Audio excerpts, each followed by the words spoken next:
Salah satu misi yang dibawa oleh agama Islam yaitu membebaskan masyarakat manusia dari kebodohan. Ayat yang pertama turun saja sudah berkata Iqra.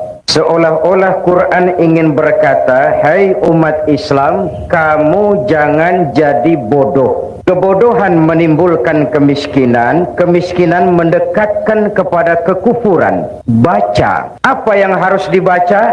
Ayat-ayat Allah. Ayat Allah itu ada berapa macam? Ada dua. Ada ayat yang terucap oleh Allah dan itu kita sebut wahyu. Ada ayat yang tercipta oleh Allah dan itu kita namakan alam. Ayat kauniyah. Kedua-dua ayat ini kita harus pandai membacanya. Jauh sebelum UNESCO mempunyai proyek yang mereka namakan Long Life Education, adalah Nabi sudah mencanangkan proyek bahwa menuntut ilmu itu minal mahdi ilal lahdi. Bahkan di dalam sebuah hadis beliau menyatakan salahu ummati bil ilmi wal mal. Umatku hanya bisa menjadi baik, umatku hanya bisa berjaya, umatku hanya bisa tampil memegang peranan bil ilmi wal mali, dengan ilmu dan dengan harta, dengan pendidikan dan dengan ekonomi, dengan teknologi dan dengan industri. Kalau kita ingin tampil menjadi umat yang memegang peranan, jikalau kita ingin tampil menjadi umat yang berjaya, maka dua hal ini harus kita perbaiki, pendidikan dan ekonomi, ekonomi dan pendidikan. Islam tidak mungkin hilang dari dunia, tapi Allah tidak memberikan jaminan bahwa Islam akan kekal di Singapura, di Indonesia, di Brunei. Islam tidak mungkin hilang dari dunia, tapi tidak ada jaminan Al-Quran bahwa Islam akan kekal baik di Indonesia, di Singapura maupun di Brunei. Jikalau kita umat Islam sekarang ini tidak mau berjuang, berkorban dan mewariskan Islam kepada anak-anak kita, generasi yang akan datang. Oleh karena itu, keberadaan, pengembangan dan kelangsungan hidup dari Madrasah Al-Junaid bukan hanya sekedar tanggung jawab pengurusnya, tetapi tanggung jawab kita, seluruh umat Islam. Yang punya kedudukan, bantulah dengan wewenangnya. Yang punya harta, bantulah dengan hartanya. Yang punya ilmu, bantulah dengan ilmunya. Yang punya tenaga, bantulah dengan tenaganya. Yang bisa doa, bantulah dengan doanya. Yang tidak bisa apa-apa, bantulah dengan diam. Diam saja itu sudah lumayan membantu. Apalagi biaya untuk membangun madrasah ini cukup besar. Tapi tidak ada yang besar jikalau ringan sama kita jinjing dan berat sama kita pikul. Jikalau duduk kita sama rendah, berdiri pun kita sama tegak. Tidak ada yang tidak bisa kita lakukan. Malam ini saya di sini Singapura ini, saya tidak merasa sebagai tamu di sini. Saya merasa saya hanya seorang keluarga yang datang dan bicara di tengah-tengah keluarganya. Apa yang mengikat kita? Akidah. Saya adalah saudara, saudara adalah saya. Menghina saudara sama dengan menghina saya. Menyakiti saudara sama dengan menyakiti saya. Karena saya adalah saudara, saudara adalah saya. Di hatiku ada kamu. Kebersamaan itu makin, bahkan pada waktu saya di Brooklyn di New York, saya kumpul dengan black Muslim, negro Muslim.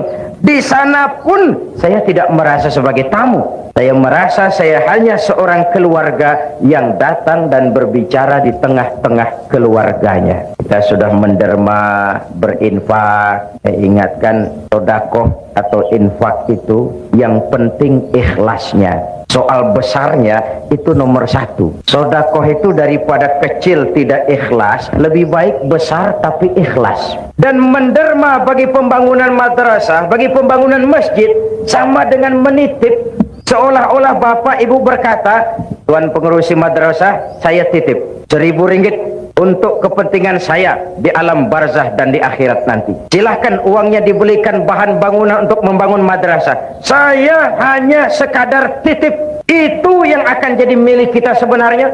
Tidak akan hilang, nilainya berlipat ganda dan tidak boleh diakui orang lain yang kita belanjakan di jalan Allah. Dahulu orang berkata, buat apa cari uang banyak-banyak, kan tidak dibawa mati. Malam ini saya ingin berkata, kalau boleh carilah uang yang banyak dan bawa mati. Apa boleh uang dibawa mati? Why not? Uang yang kita belanjakan untuk madrasah, masjid, rumah sakit Islam, itu uang yang akan kita bawa mati. Ini kan semua, saya sedang berhadapan dengan calon-calon jenazah ini. It is true, my dear. Calon menteri belum tentu jadi menteri. Calon pejabat tinggi belum tentu jadi pejabat tinggi. Calon jenazah mati. Hidup ini hanya sekadar menunggu giliran. Wa tilkal ayyamu nudawiluha bainan nas.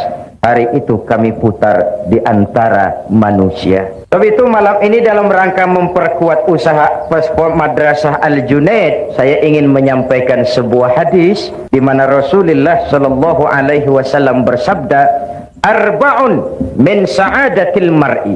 Orang akan bahagia kalau dia mempunyai 4 perkara. Siapapun saja jikalau mempunyai 4 perkara ini, ia boleh mendapat bahagia. Pertama, orang bahagia itu darun wasi', punya rumah biar bagus asal besar. Rumah bagus, besar, kereta cantik, uang banyak, apa ya, badan sehat. Ya itu sih maunya tiap orang, tapi kemampuan toh tidak sama. Betul, bapak-bapak dan ibu-ibu, rumah kita sebenarnya adalah hati ini. Kalau luaslah hati, walaupun rumah kecil, besar rasanya. Kalau sempitlah hati, walaupun rumah besar, kecil jadinya. Hati itu rumah kita. My heart is my home. Agar hati menjadi luas, Allah memberikan tuntunan. Ala bizikrillahi tatmainnul qulub. Dengan banyak zikir kepada Allah, ingat dengannya, melaksanakan perintahnya, meninggalkan yang dilarangnya,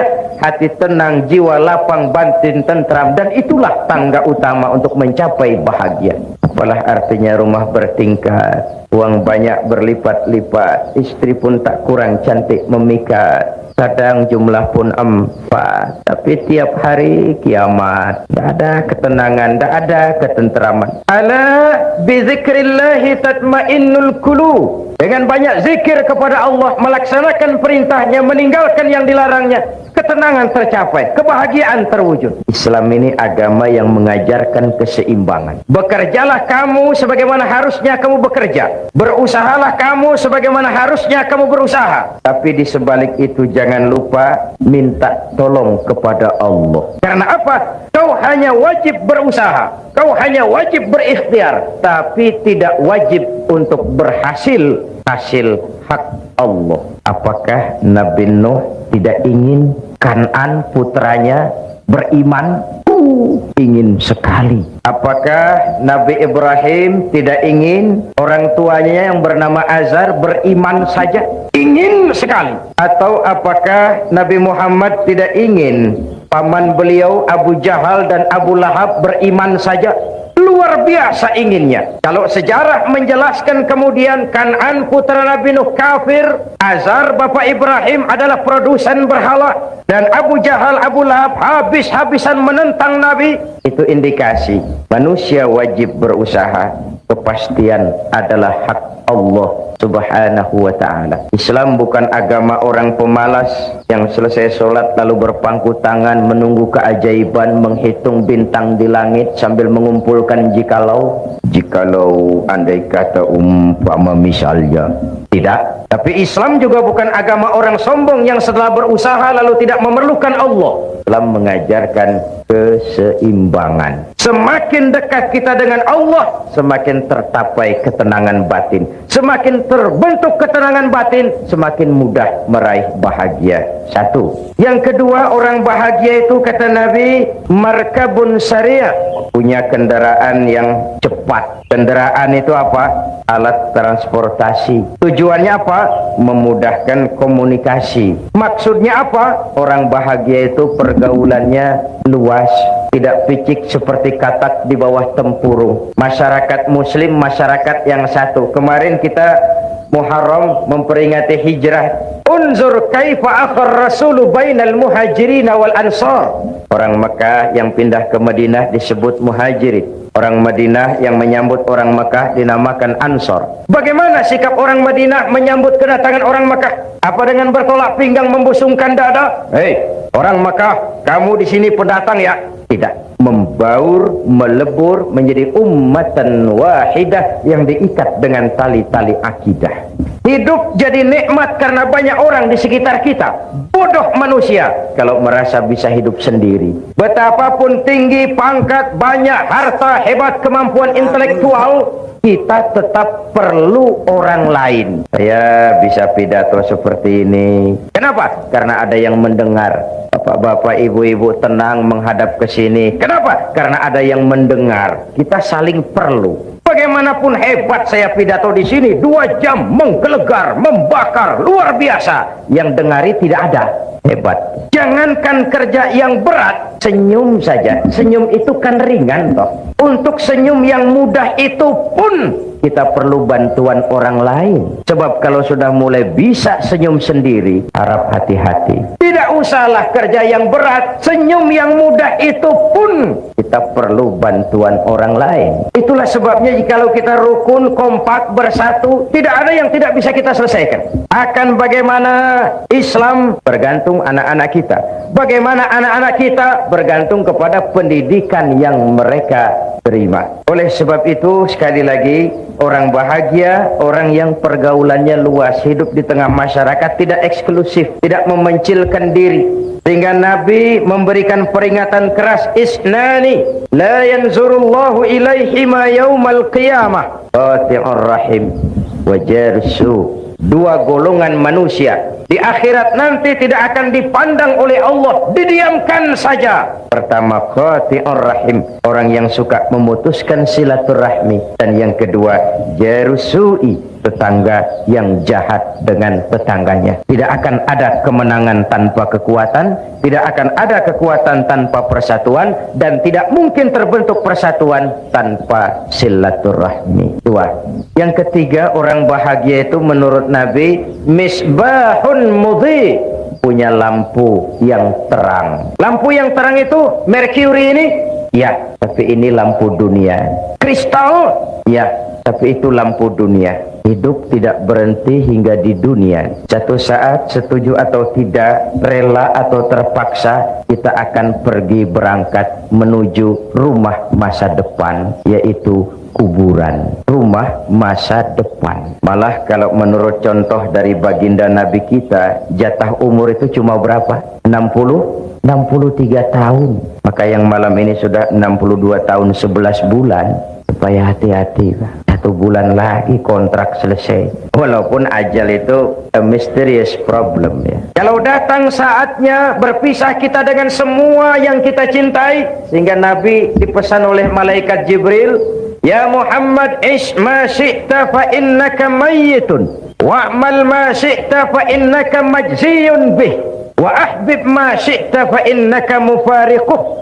Muhammad, hiduplah seenakmu, hiduplah semaumu. Kalau dilarang tidak terlarang, dicegah tidak tercegah, mau juga kau memperturutkan hawa nafsumu, silahkan. Mau ke barat, ke baratlah, mau ke timurlah. Mau menegakkan yang ma'ruf, oke. Mau membina yang munkar, silahkan. Mau jadi orang baik-baik, boleh. Mau jadi tidak baik, silahkan. Hiduplah semaumu. Wa innaka mayyitun, jangan lupa kamu akan mati. Mafhum mukhalafahnya, kalau kamu tahu kamu akan mati, jangan hidup seenaknya. Maaf, ibu-ibu ini akan mati apa tidak? Mati. Mati. Bapak-bapak, saudara-saudara, saya belakangan sedikit. Kalau saya terserah sih, saya sih mudah saja. Saudara-saudara dulu, saya belakang boleh. Atau saya belakang, saudara dulu juga, silahkan. Hiduplah seenakmu. Tapi jangan lupa kamu akan mati. Kalau mati, dibawa ke kubur. Yang mengantar cuma 3. Ahluhu wa maluhu wa amaluhu. Keluarga, harta, amal ikut mengantar. Tapi sayang, 1000 kali sayang, yang 2 kembali lagi ke rumah.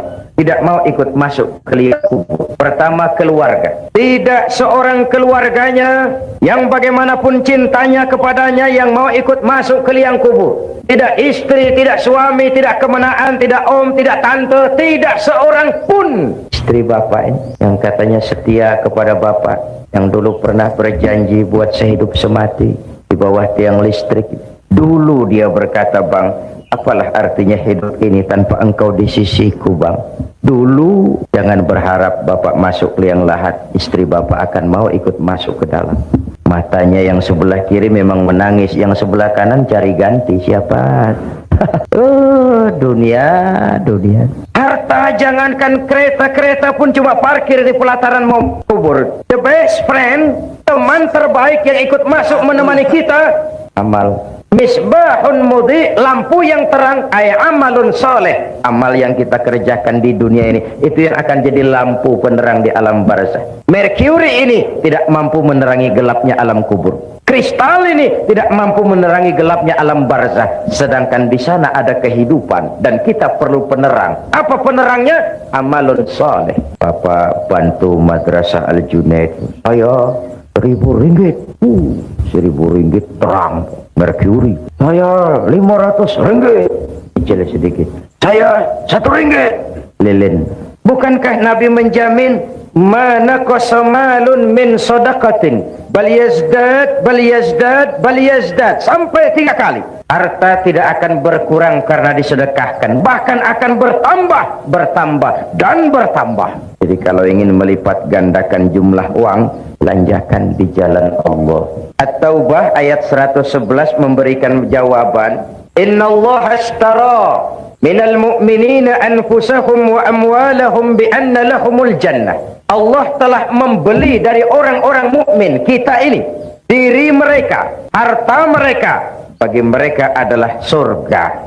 Ayat ini transaksi. Pembeli Allah, penjual kita, dagangannya amwal dan anfus, harganya surga. Harganya surga. Ibu bapak, saudara-saudara hadirin yang saya hormati, jadi orang bahagia itu amalnya banyak. Jasadnya boleh hancur terkubur tanah, namanya akan hidup 1000 tahun yang akan datang. Kalau gajah mati, dia masih tinggalkan gading. Kalau harimau mati, dia masih meninggalkan belang. Kalau ibu mati, meninggalkan apa? Utang. Innamal mar'u ahadisun ba'dahu fakun hadisan hasanan liman wa'a. Setelah manusia mati, dia akan jadi cerita bagi orang yang masih hidup. Jadilah cerita yang baik bagi orang yang kau tinggalkan. Mau baik atau tidak, bergantung apa yang kita kerjakan sekarang ini. Jadi hidup adalah kesempatan untuk beramal. Lampu yang terang, amal saleh yang kita kerjakan dalam kehidupan kita. Kalau ibu akan ke Jakarta, bapak akan ke Jakarta, tentu bawa uang. Pergi lagi ke Mekah, lebih banyak lagi bawa uang. Pergi lagi ke London, lebih jauh, banyak lagi bawa uang. Makin jauh perjalanan, makin banyak bekal yang harus kita bawa. Kalau kita mau ke Jakarta tidak bawa uang berangkat, itu bukan berani, nekat. Sampai ke Jakarta belum tentu, sengsara di jalan sudah pasti. Kenapa? Tidak ada bekal berani berangkat. Begitulah orang Islam. Belum sempat sholat, mati, nekat. Kok berani mati, belum sempat sholat. Belum beramal banyak, sudah datang ajal. Kasihat. Perjalanan demikian jauh, bekal tidak ada. Na'udzubillah summa na'udzubillah. Jadi yang ketiga, orang bahagia itu amalun soleh, punya lampu yang terang, punya amal yang banyak. Yang keempat, kata Nabi, orang bahagia itu zaujatun solehah, punya istri biar cantik asal taat, tidak apa-apa. Istri itu pak sudah cantik, taat, istri seperti itu kalau belum mati jangan dikubur.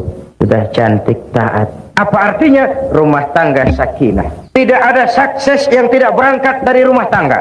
Career, profesi, tidak ada keberhasilan yang tidak ditunjang dari kehidupan berumah tangga. Demikian pentingnya sehingga Al-Quran dengan bahasa yang indah menyatakan, hunna libasul lakum wa antum libasul lahunna. Baiklah ya, saya kembali kepada soal kita tadi. Misi Islam membebaskan manusia dari kebodohan. Mari kita lihat. Sebenarnya pada saat Quran berkata, tutuplah auratmu. Sebenarnya Quran ingin berkata, hai umat Islam, kau harus punya pabrik tekstil. Kalau Islam mengajarkan kebersihan adalah bagian daripada iman, sebenarnya Islam ingin berkata, hai umat Islam, kuasai teknologi canggih, temukan mesin pembersih, dirikan pabrik deterjen. Selama ini konsep agama belum menimbulkan bias budaya. Sebagaimana ibadah pun kita sering terjebak kepada rutinitas. Kita sholat, puasa, selain Ramadan ditambah Senin Kemis, haji kalau mampu mondar-mandir ke Mekah. Tapi sejauh mana asar pengaruhnya dalam membentuk kepribadian, kita tidak pernah mengadakan penilaian. Jangan heran kalau ada orang sholatnya rajin, maksiatnya tekun. Ini di Jakarta. Yang seperti ini di Jakarta. Di sini insya Allah sama. Puasanya rajin, Ramadan puasa, Senin Kamis puasa, tapi kepedulian sosial, kepekaan sosial tidak tumbuh walaupun dia sudah merasakan bagaimana tidak enaknya lapar dan haus. Kepada yatim kejamnya luar biasa. Haji mondar-mandir ke Mekah, tapi wawasannya tetap picik seperti katak di bawah tempurung. Kita bukan tidak bisa syahadat, kalau syahadat lancar, tahlil mantap. La ilaha illallah, la ilaha illallah, la ilaha illallah. Tapi just decoration only. Kalimat itu sering kering, tanpa ruh, tanpa jiwa, tanpa semangat. Padahal di situ ikrar monoloyalitas. Bukan sekadar ucapan formal pada saat orang masuk Islam. Ikrar, asyhadu an la ilaha illallah, saya bersaksi tidak ada Tuhan selain Allah. Jikalau saya yakin tidak ada Tuhan selain Allah, artinya saya tidak akan menyembah kecuali hanya kepada Allah. Orang yang benar syahadatnya, cantik rukuknya, beres sujudnya, hebat ibadahnya. Ini syahadat. Saya bersyukur saudara-saudara saya muslimin di Singapura ini ibadahnya cantik, beres. Surau masjid-masjid di Singapura ini saya tahu selalu penuh dengan sholat berjamaah, terutama subuh. Saya tahu saya subuh sering lewat sini. Kalau sudah subuh di sini masjid penuh sampai keluar, nggak ada yang masuk, keluar. Syahadat membentuk kepribadian. Kalau saya yakin tidak ada Tuhan selain Allah, saya tidak akan minta tolong kecuali hanya kepada Allah. Saya tidak akan menggantungkan hidup kecuali hanya kepada Allah. Saya tidak akan minta rizki kecuali hanya kepada Allah. Saya tidak akan pernah takut kecuali hanya kepada Allah. Meresap ke dalam jiwa, membentuk kepribadian, menjadi warna dari seluruh kegiatan hidup manusia. Disitulah nilai iman yang tertinggi, merasakan kehadiran Allah dekat dalam hidup. Kemanapun saya pergi, dimanapun saya berada, kalau saya sendiri, yang kedua Allah. Kalau saya berdua, yang ketiga Allah. Kalau saya bertiga, yang keempat Allah. Anta'budallaha ka'annaka tarah. Itu sumber daya kontrol yang paling efektif, merasakan kehadiran Allah dekat dalam hidup. Ibu-ibu, bapak-bapak dan saudara-saudara yang saya hormati, mari kita lihat. Tadi tajuk awalnya, umatku hanya bisa baik dengan ilmu dan harta, dengan pendidikan dan ekonomi. Kita hidup karena harapan. Kita ingin anak-anak kita lebih baik daripada kita. Dan untuk itu kita orang tua berkorban agar mereka bisa melanjutkan pendidikan. Sementara Madrasah Al-Junaid ini dibangun tahun 27. Jumlah muridnya sudah lebih banyak daripada jumlah tempat belajarnya, sehingga tidak mampu lagi untuk menampung. Dan itu saya katakan tadi, pengembangannya, keberadaannya, kelangsungan hidupnya, tanggung jawab kita bersama.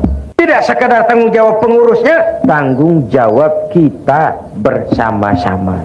Nah, tidak cukup membangun madrasah hanya dengan ilmu, wal mal, juga dengan harta. Sebab itu di dalam kitab Durratun Nasihin ada riwayat nanti di akhirat. Ibu-ibu sudah pernah ke akhirat? Belum? Belum. Sama.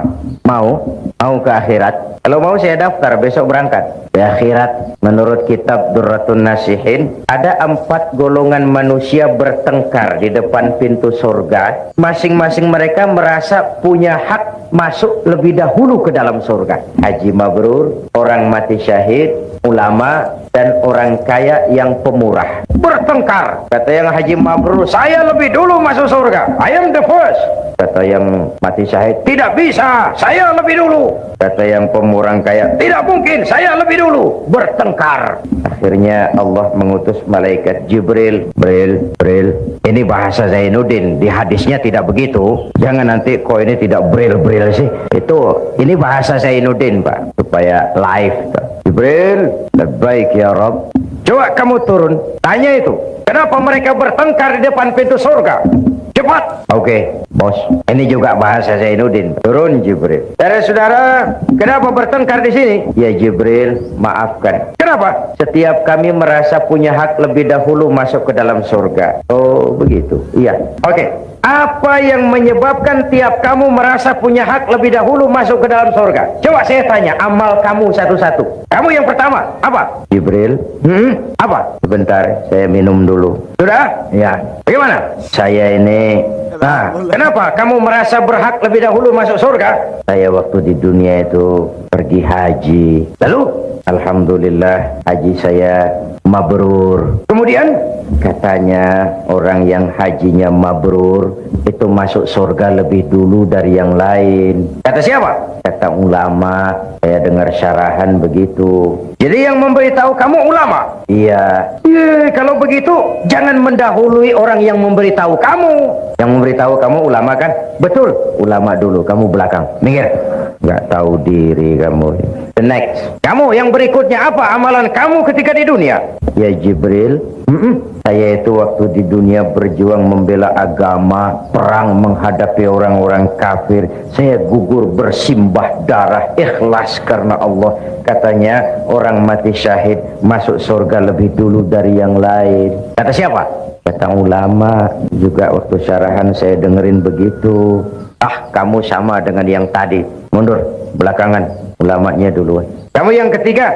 Jibril, saya waktu di dunia diberikan amanah berupa harta. Lalu harta itu saya belanjakan di jalan Allah. Katanya orang kaya pemurah masuk surga lebih dulu dari yang lain. Kata siapa? Kata ulama.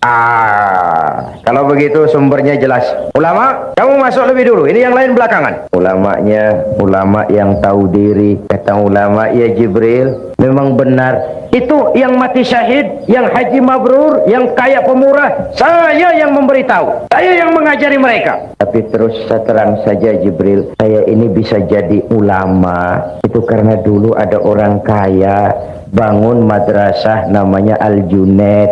Saya belajar di situ sampai saya jadi ulama. Itu karena orang kaya bangun madrasah. Kalau tidak, sulit saya jadi ulama. Jadi bagaimana? Biarlah orang kaya pemurah masuk surga lebih dulu. Saya ikut menyusul. Asbabun nuzulnya karena dia saya jadi begini. Malu kalau saya harus masuk surga lebih dulu dari orang kaya pemurah tadi. Dia belikan saya kitab, dia bangunkan madrasah, saya belajar di situ. Kalau memang begitu permintaan kamu, oke, silakan. Kamu orang kaya pemurah, masuk lebih dahulu. Ini yang ulama ikut. Jadi bapak-bapak, ibu-ibu, walaupun kita bukan ulama, ada harapan masuk surga lebih dulu dari ulama. Kalau madrasah Al-Junaid dibantu. Sudah jadi ulama tidak, bakhil, pakai apa ke surganya? Nah, di dalam sebuah hadis qudsi Nabi Allah Subhanahu wa taala berfirman, "Uhibbu ahlas sakha wa hubbi lil faqir asy-syaqi asyad." Aku cinta orang pemurah, orang yang suka berderma, tapi aku lebih cinta orang miskin yang pemurah. Orang kaya pemurah, Allah cinta. Orang miskin pemurah, Allah lebih cinta. Kenapa? Kondisi. Orang kaya sodako 1.000 ringgit. Orang miskin sodako 1.000 ringgit. Sama 1.000 ringgitnya, tapi pahalanya lebih besar yang miskin itu. Sebab apa? Buat si miskin 1.000 ringgit dia harus peras keringat, banting tulang, pergi pagi pulang petang cari nafas. Dia berani seperti beraninya yang kaya itu tadi. Nah, sehingga pada waktu Nabi Sulaiman jihad, beliau mengadakan mobilisasi dana. Semacam malam ini mengedarkan derma. Yang memberikan sumbangan derma tidak hanya manusia, jin, binatang ikut memberikan sumbangan, menyumbang semua. Mula-mula datang gajah. Gajah nyumbang kerbau. Datang kerbau. Kerbau menyumbang kambing. Datang kambing. Kambing menyumbang ayam. Datang ayam, ayam menyumbang burung. Datang burung, burung menyumbang belalang. Terakhir datang belalang, nyumbang semut. Semut yang kecil. Gajah yang menyumbang kerbau, melihat belalang nyumbang semut, senyum sinis. Hei belalang, semut terlalu kecil. Untuk apa Sulaiman kau berikan semut? Lihat aku nyumbang kerbau, kata gajah. Nabi Sulaiman senyum, lalu beliau bersabda, al-hadiyatu biqadril muhdi. Pemberian itu sesuai dengan kemampuan yang memberi. Kalau kamu gajah menyumbang kerbau, pantas kamu besar, sumbangannya besar. Kalau kamu belalang menyumbang semut, wajar kamu kecil, sumbangannya kecil. Jadi kau jah, walaupun nyumbang kerbau jangan sombong jah. Kamu besar, sumbangannya besar. Yang aneh itu ada gajah nyumbang semut. Orangnya kaya, keretanya banyak, uangnya banyak. Datang panitia pembangunan Madrasah Al-Junaid, ringgit. Gajah nyumbang kerbau. Saya percaya malam ini di sini banyak gajah-gajah ini Pak. Mudah-mudahan Al-Junaid dapat kerbau. Ibu bapak saudara-saudara hadirin yang saya hormati. Jadi hanya dengan semangat ilmu maka nilai amal itu bisa kita harapkan. Kata orang, dengan ilmu hidup jadi mudah, dengan seni hidup jadi indah, dengan agama hidup jadi terarah. Dengan ilmu hidup jadi mudah. Bapak-bapak yang duduk di sebelah sana tentu tidak jelas melihat ke sini, bisa melihat ke layar. Kemudahan ini karena ilmu.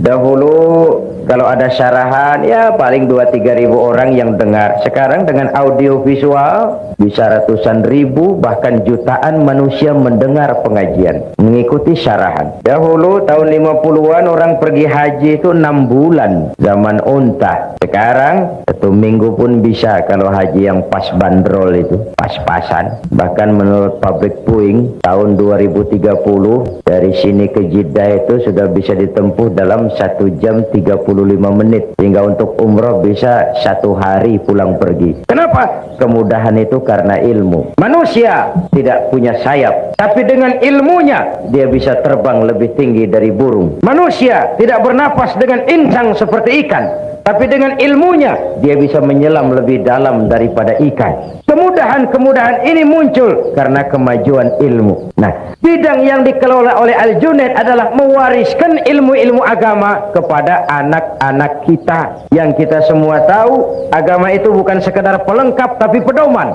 di dalam kehidupan kita semua. Dengan ilmu hidup jadi mudah, dengan seni hidup jadi indah. Dengan seni hidup jadi indah.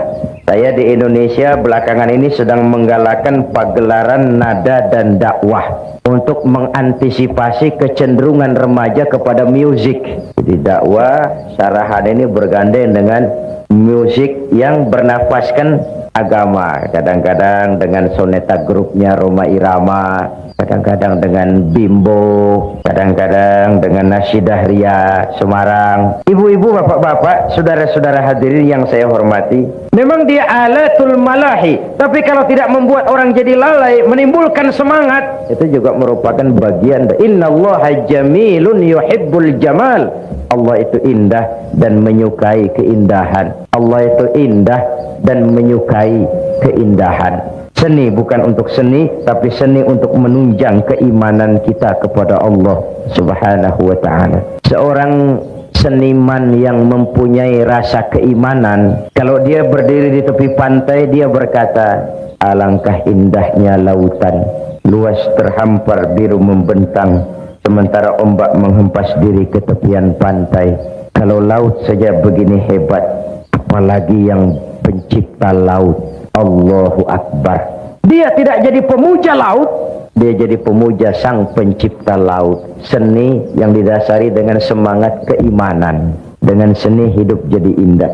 Dengan agama hidup jadi terarah. Tanpa agama, ilmu dan seni sering bikin malapetaka bagi manusia. Tanpa agama, ilmu dan seni bisa membawa kesengsaraan kepada manusia. Nah, untuk itu sekali lagi Madrasah Al-Junaid ini adalah milik kita bersama, tanggung jawab kita bersama. Umatku hanya bisa jadi baik dengan ilmu dan harta. Kalau ilmu konteks kaitannya adalah keimanan, maka harta adalah kebersamaan. Yang saya katakan tadi, ringan harus sama kita jinjing, berat harus sama kita pikul. Kalau kita mau rukun, kompak, bersatu, tidak ada yang tidak bisa kita kerjakan. Tapi kalau berpecah belah, apa yang bisa kita lakukan? Alaika bil jamaah, fa innama ya'kulu dhi'bu minal ghanamil qasiyah. Hendaklah kamu selalu berjamaah, rukun, kompak dan bersatu. Sebab serigala hanya akan memakan kambing-kambing yang berpisah dari rombongannya. Serigala hanya akan memakan kambing-kambing yang berpisah dari rombongannya. Carilah dunia, carilah uang, carilah kedudukan, tapi jangan tujuan. Itu sekadar alat untuk menunjang ibadah kita kepada Allah Subhanahu wa ta'ala. Ibu-ibu, bapak-bapak, saudara-saudara, belum lama ketika saya di Jawa Timur mengadakan tabligh akbar bersama misi kesenian Islam Xinjiang dari Cina, ke tempat saya menginap datang seorang tamu istimewa, Mr. Spalding, konsuler dari kedutaan Amerika di Jakarta. Dia tanya saya, bagaimana pendapat Pak Zainuddin tentang sikap Amerika terhadap Islam dan bagaimana pengalaman Bapak berdakwah di Amerika. Saya katakan begini, Om Spalding, Amerika selama ini melihat Islam bukan dari konsepnya, tapi dari tingkah laku orang-orangnya yang kebetulan tidak sesuai dengan ajaran Islam. Kalau Tuhan mau jujur, Tuhan lihat Islam dari konsepnya, Tuhan tidak akan punya kesan bahwa Islam is teroris, Islam is ekstremis. Tidak. Dia tanya, kenapa kerukunan antar umat beragama di Indonesia terjalin dengan baik? Ya, karena kami umat Islam mayoritas. Tuhan boleh lihat dimanapun saja di dunia ini, kalau umat Islam mayoritas, orang luar bisa hidup dengan tenang, aman, damai, dilindungi undang-undang dan tidak pernah diganggu. Kesan mereka selama ini, we are extremist, we are terrorist. Nah, kita umat Islam punya kewajiban moral karena kita adalah iklan daripada agama kita sendiri. Kita tidak perlu Islam baru, kita hanya perlu cara baru mengemas Islam. Kita hanya perlu cara baru memahami Islam. Bukan Islam yang baru, tapi cara mengemas Islam. Itu yang kita perlukan. Ibu-ibu, bapak-bapak, saudara-saudara hadirin yang saya hormati. Itulah sebabnya Nabi mengajarkan, basyiru wala tunaffiru, yassiru wala tu'assiru. Gembirakan orang, jangan ditakut-takuti. Mudahkan persoalan orang, jangan dibikin sulit. Ini prinsip dakwah yang beliau kerjakan. Dakwah menyentuh, bukan menyinggung. Dakwah mengajak, bukan mengejek. Dakwah dengan argumen, bukan dengan sentimen. Dakwah itu zaklik, tidak personlik. Tujuannya mengajak dan bukan mengejek. Oleh sebab itu, maka yang kedua yang menjadi tuntutan jikalau kita bicara harta adalah kebersamaan. Kebersamaan dalam arti kekompakan, kesatuan, persatuan, dan kerukunan. Kalau ringan sama kita jinjing, berat sama kita pikul, selesai. Pesantren-pesantren besar yang ada di Indonesia, mulai dari Jawa Timur, Tebu Ireng, Tambak Beras, Lirboyo di Kediri, terus Gontor di Ponorogo, Assalam di Solo, Al-Ibris di Rembang, Al-Munawir di Yogyakarta, sampai pesantren-pesantren di Jawa Barat. Itu tidak muncul besar sekaligus hanya dengan sim salabim abracadabra, tapi dimulai step by step, sedikit demi sedikit, karena need, satu keperluan, hajat umat. Dan itu merupakan tanggung jawab kita bersama. Ibu-ibu dan bapak-bapak, saudara-saudara hadirin yang saya hormati, kita masih ingat tentu tentang, ya, kalau kemarin Barcelona, kita ingat Spanyol, Olimpiade. Kalau ingat Spanyol, kita ingat sebuah nostalgia. Apa yang dikatakan Nabi, la yabqa minal Islam illa ismun, wala minal Quran illa rasmun. Spanyol lah tempatnya. Satu contoh kejadian. Orang Spanyol, Islam tinggal kisah masa lalu, the last day of the world. Mereka kalau cerita kepada anak-anaknya, nah di sini dulu ada agama namanya Islam, Bila itu mak? Dulu. Banyak orang Islam kalau sholat, hari Jumat sholat. Kapan itu mak? Dulu. Islam cuma cerita masa lalu. Nah, kita punya tanggung jawab moral. Bukan saja menjaga Islam ini, tapi mewariskannya kepada anak-anak kita. Sehingga sering saya contohkan dalam berbagai kesempatan, umat Islam di dalam kebersamaan itu bagaikan 5 jari ini. Jikalau dia rukun, kompak, bersatu, apa yang tidak terpegang. Tapi kalau berpecah belah, apa nak dipegang? Ini ibu jari. Siapa ini? Orang-orang yang memegang kekuasaan. Umaro, kerja apa saja kalau sudah diginikan oleh Umaro, lumayan. Diginikan, kiamat. Umaro. Sebab itu umat Islam melalui sholat berjamaah diajarkan, umat Islam bukan umat yang ekstrim. We are not terrorists, we are not extremists. Macam mana sholat mendidik kita? Bagaimanapun kalau imam takbir, makmum takbir. Imam ruku, makmum ruku. Imam sujud, makmum sujud. It is loyalty. Asal imam benar. Tapi memang masyarakat Islam bukan masyarakat yang buta. Kenapa? Kalau imam keliru, mestinya ruku, imam sujud. Woi, salah. Tegur. Bagaimana menegurnya? Ada kaifiah, rule of the game. Subhanallah. Tidak boleh imam keliru, makmum emosi. Main pegang. Mam, salah. Kacau sholat. Kalau imam benar, makmum pasti ikut. Sekarang imam buang angin. Apa makmum lalu berkata, demi kesetiaan saya kepada imam. Imam buang angin, saya lebih keras lagi.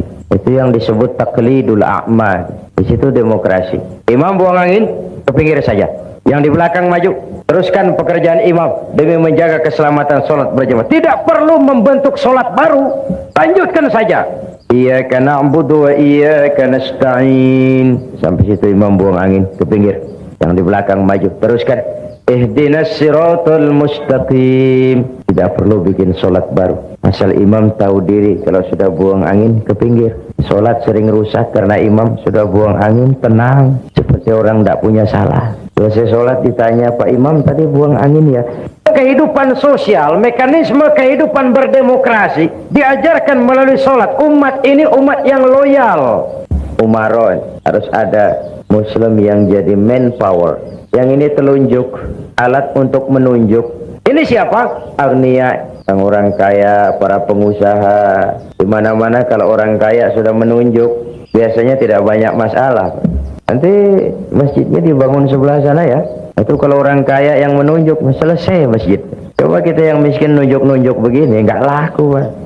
Dipegang orang apa-apaan ini, nggak mau deh. Agniya, harta bukan sebagai alat, bukan sebagai tujuan, tapi sebagai alat. Sebagai alat. Agniya. Membangun rumah sakit tidak cukup dengan pidato. Membangun masjid tidak bisa hanya dengan semangat. Membangun madrasah tidak cukup dengan ilmu. Perlu harta. Ini jari tengah, ke kanan tidak, ke kiri tidak. Istilahnya ini tidak kemana-mana, tapi ada di mana-mana. Ini ulama, tokoh-tokoh agama, para pemimpin, menjadi milik semua golongan. Yang ini jari manis, walaupun buntung tetap jari manis namanya. Siapa? Remaja, pemuda. Masa muda adalah masa yang paling manis. Semua harapan milik anak-anak kita. Belum pernah saya dengar ada orang pidato, para kakek-kakek harapan bangsa. Belum pernah. Sudah harapan itu remaja, pemuda, the next generation. Tapi itu terutama adik-adik saya, para remaja, para pemuda. Kaulah hari depan Islam di Singapura. Di pundakmulah tanggung jawab ini.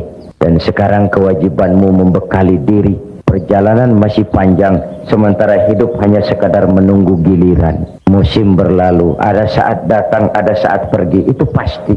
Mau hidup harus berani mati. Takut mati, jangan hidup. Takut hidup, mati saja.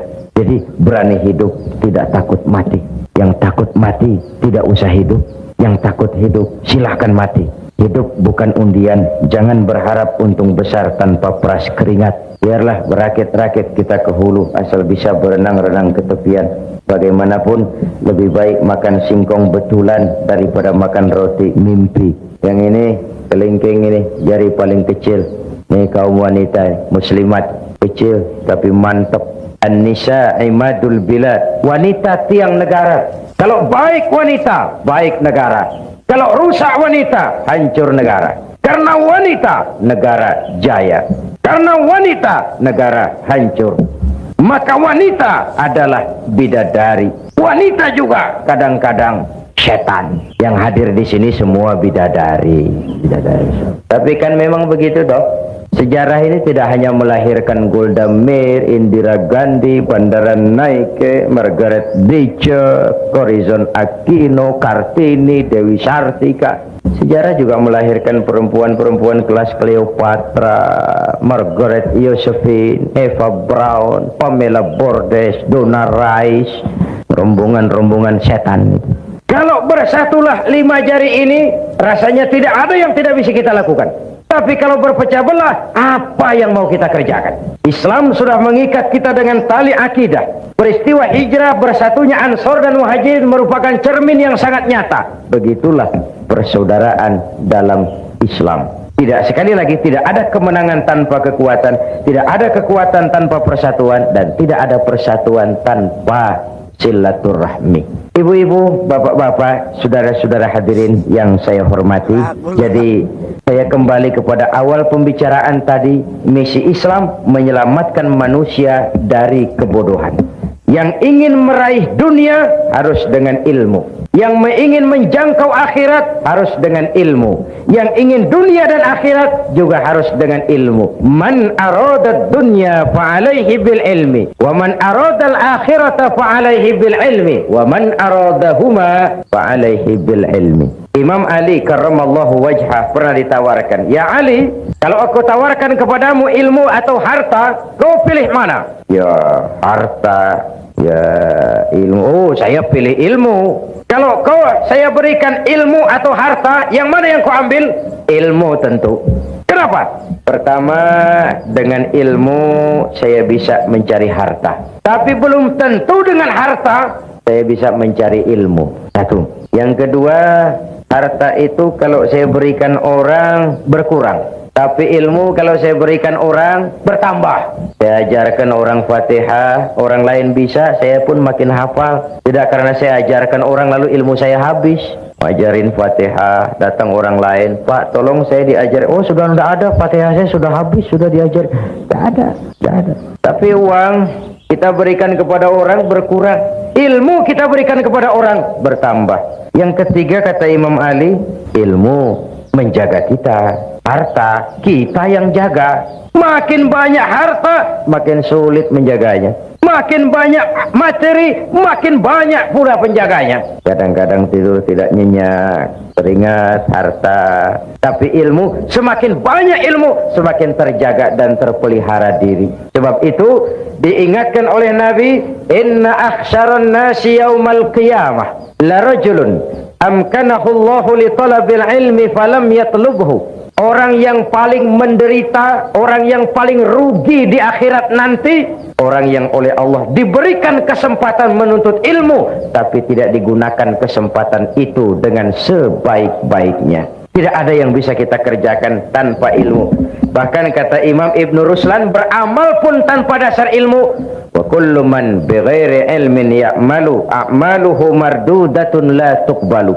Beramal tidak dengan dasar ilmu, ditolak amalnya. Walaupun niat baik, tanpa ilmu bisa kacau. Contoh, dahulu di kampung saya ada 3 orang bodoh sholat di surau. Suraunya sudah tua, atasnya pagar, banyak tikus. 1 jadi imam, 2 jadi makmum. Waktu tahiyat, at-tahiyat, baru sampai tikus jatuh tepat di depan imam. Besar. Imam lantaran terkejut mau at-tahiyatul, tikus jatuh, rusak sholatnya. Temannya yang di belakang maksudnya baik, mau menegur, baik maksudnya. Cuma karena tidak ada ilmu, tidak mengerti bagaimana menegurnya. Lain pegang, sedang sholat tak boleh bercakap. Sudah 2 yang batal. Yang 1 mestinya selamat, malah berkata, "Untung saya diam saja," katanya. Akhirnya jadi ngobrol semua. Lain lagi anak kecil budak nih. Kata maknya, "Nak, sholat kau sana." "Saya tak pandai sholat, Mak." "Kau ikut sajalah ayahmu. Apa yang bapakmu kerjakan, ikut sajalah." "Yalah, kalau ikut bolehlah." Sholatlah di belakang bapaknya. Sholat di balai bambu, tidak pakai tikar. Ketika sujud, hidung bapak terjepit bambu. Sakit dan terkejut, bapak teriak, "Aduh!" Anak di belakang ingat pesan maknya, Oh, ikuti saja bapak. Anak malah pakai irama pula. Aduh. Sudah pun anak mengadu, bapaknya menoleh ke belakang. Kata bapaknya, kau terjepit juga ya? Aduh, bercakap lagi, ngobrol lagi. Ini contoh ringan saja betapa beramal tidak dengan dasar ilmu. Walaupun niatnya baik, hasilnya jadi tidak baik. Umat Islam hanya akan berjaya, bisa berjaya dengan kekuatan ilmu dan kekuatan ekonomi. Dari sini kita berangkat untuk mengejar ketinggalan-ketinggalan kita. Dasar semangat landasannya tidak lain adalah iman dan ukhuwah, keyakinan dan kebersamaan. Karena iman kita hidup, untuk iman kita berjuang, dalam iman kita ingin kembali menghadap Allah. Membina madrasah Al-Junaid, membantu madrasah, berdamai buat madrasah, kalau bukan iman yang jadi tuntutan, sulit, berat. Sebagaimana hijrah Nabi dan sahabat ke Mekah, apa nak dicari? Menempuh gurun pasir yang gersang dan tandus, meninggalkan kampung halaman tempat di mana mereka dilahirkan dan dibesarkan. Harta yang dibawa sekadar yang mungkin dibawa. Seluruh keluarga yang berbeda akidah terpaksa to say goodbye my dear. 450 kilo Mekah Madinah. Kalau siang panasnya membakar kulit, kalau malam dinginnya menusuk ke tulang sumsum. Apa yang mereka cari? Jawabannya sama dengan kalau saya berkata, Bapak Ibu malam ini datang ke sini. Apa yang dicari? Cuma sekedar ingin melihat makhluk bernama Zainuddin? Tidak, iman. Karena iman, Nabi dan sahabat meninggalkan kampung halaman. Karena iman, mereka tinggalkan harta benda. Karena iman, mereka pisah dengan semua keluarga. Kalau iman sudah bicara, yang jauh terasa dekat, yang lemah jadi kuat, yang takut jadi berani. Kalau iman sudah bicara, sengatan terik matahari laksana sinar bulan purnama. Kalau iman sudah bicara, penjara bisa lebih indah dari istana. Bahkan tali gantungan laksana lambayan tangan bidadari. Itu yang dirasakan Abdul Qadir Audah. Itu yang dirasakan Hasan Al-Banna. Itu yang dirasakan Sayyid Qutb pada saat naik tiang gantungan. Karena iman, yang gantungan laksana lambayan tangan bidadari. Karena iman kita hidup, untuk iman kita berjuang. Dalam iman kita ingin kembali menghadap Allah. Benteng pertahanan iman termasuk madrasah Al-Junaid, yang buat kita menjaganya dan mewariskannya kepada anak-anak kita. Maka mantapkanlah keimanan dan pupuklah terus semangat kebersamaan. Ibu-ibu dan bapak-bapak, saya ini tadi dari airport langsung ke KBRI, terus langsung ke sini. Jadi memang belum rehat, masih cukup melelahkan, sedangkan acara sampai Senin malam insya Allah. Karena itu ini sajalah dahulu jumpa kita malam ini. Insya Allah di lain kesempatan kita jumpa lagi. Pepatah mengatakan, wa qad yurja li jarhi sayfi bur'un wala bur'u lima jaruhal lisan. Kalau pedang lukai tubuh, masihkan ada harapan sembuh. Kalau lidah lukai hati, kemana obat hendak dicari. Untuk itu saya mohon maaf yang sebesar-besarnya. Semoga yang kita infakkan diterima Allah sebagai jariah, dan para pengurus madrasah Al-Junaid dimudahkan segala usahanya, sehingga rencana membangun madrasah Al-Junaid ini dapat menjadi kenyataan dalam waktu yang tidak lama. Terima kasih, mohon maaf. Usikum wa nafsi bitaqwallah. Wassalamualaikum warahmatullahi wabarakatuh. Mari kita berdoa. Semoga semua kita yang hadir di sini dikuatkan iman dan Islam, dikokohkan kesatuan dan persatuan, dimudahkan usaha dan dimurahkan rezeki untuk menunjang jalan ibadah kepada Allah. Ala hadhihi niyyah wa kulli niyyatin salihah wa ila hadratin nabi. Al-Fatihah. Bismillahirrahmanirrahim. Shiratal ladzina an'amta 'alaihim. Bismillahirrahmanirrahim. Alhamdulillahi rabbil alamin. Allahumma salli wa sallim ala sayyidina Muhammad wa ala alihi wa sahbihi ajma'in. Ya Latif ya Khabir, ya Sami'u ya Basir, ya man la yahtaju ila al-bayan wa tafsir, ya man bil ijabati jadir, innaka ala kulli shay'in qadir. Hajatuna ilaika kathir wa anta alimun biha wa basir. ألطف بنا فيما جرت به المقادير ودبرنا بأحسن تدبير ودبرنا بأحسن تدبير ودبرنا بأحسن تدبير بكل خير وعافية يا أرحم الراحمين. اللهم احفظنا فإنك خير الحافظين، وانصرنا فإنك خير الناصرين، وارزقنا فإنك أنت الغني المغني الفتاح الرزاق. اللهم سهل أمورنا وتمم تقصيرنا برحمتك يا أرحم الراحمين. اللهم أصلح من في صلاحه صلاح المسلمين، اللهم أهلك من في هلاكه صلاح المسلمين. اللهم اغفر لنا ولوالدينا وارحمهما كما ربيانا صغارا. ربنا آتنا في الدنيا حسنة وفي الآخرة حسنة وقنا عذاب النار. صلى الله على سيدنا محمد وعلى آله وصحبه أجمعين. سبحان ربك رب العزة عما يصفون، سلام على المرسلين والحمد لله رب العالمين. الفاتحة. يا أرحم الراحمين ارحمنا، يا أرحم الراحمين ارحمنا، يا أرحم الراحمين ارحمنا. دعواهم فيها اللهم وتحيتهم فيها السلام. آخر دعواهم أن الحمد لله رب العالمين. تقبل الله منكم. السلام عليكم ورحمة الله وبركاته.